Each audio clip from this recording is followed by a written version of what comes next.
Now, at the top of your session today, I saw posters saying that Samsung is a media company, which most people buy.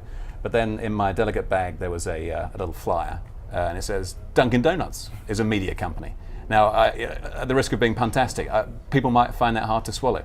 But tell us, what did you mean by that? Why is a fast food giant a media company? Well, I think we talked today about a redefinition of media. So looking at media being anywhere that ideas and people actually meet. And I think once you start actually looking at widening that up, anyone has the potential to be a media company.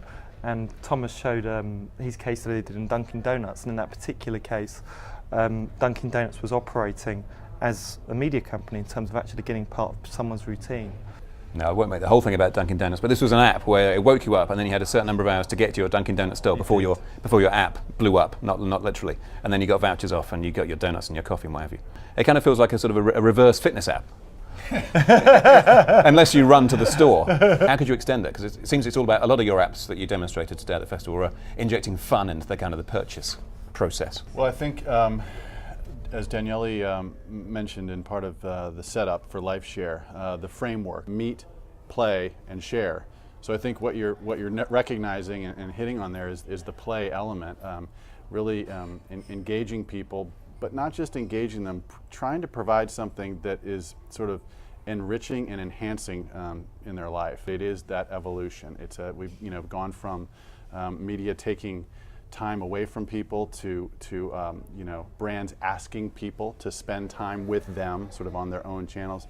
And hopefully now we're moving into a place where we're creating ideas that are so fun and engaging that people are compelled to allow us to share their lives with them. And we're creating things that are useful enough that it's not just about earning their attention or grabbing their attention, but finding a place to enhance and enrich their life. For us, when we're looking at redefining media, all it is about is not constraining ourselves with what has been traditionally seen as media, and actually opening up new opportunities. And I think once you start opening up that definition as anywhere that people and ideas meet, I think creatively it becomes far richer, and hopefully we showed that in the work that we actually showed. Yeah, and another eye-catching initiative was the running, forget the running shoe.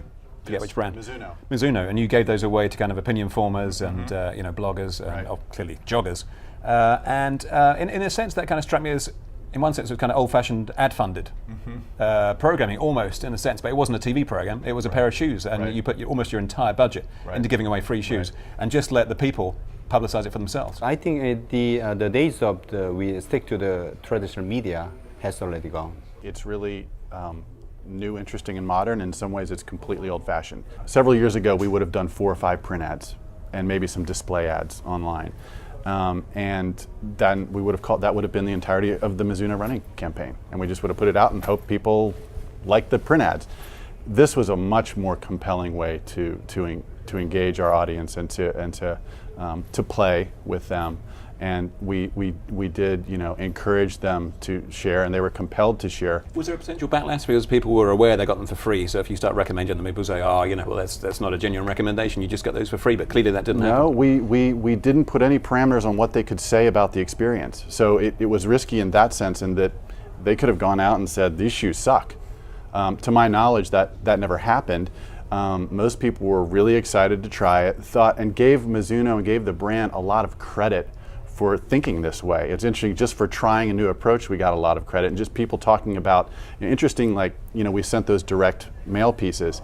People kind of freaked out about that. No one's used to getting actually hard copies of anything in the real mail anymore. So we had to call them and ask for their mailing address.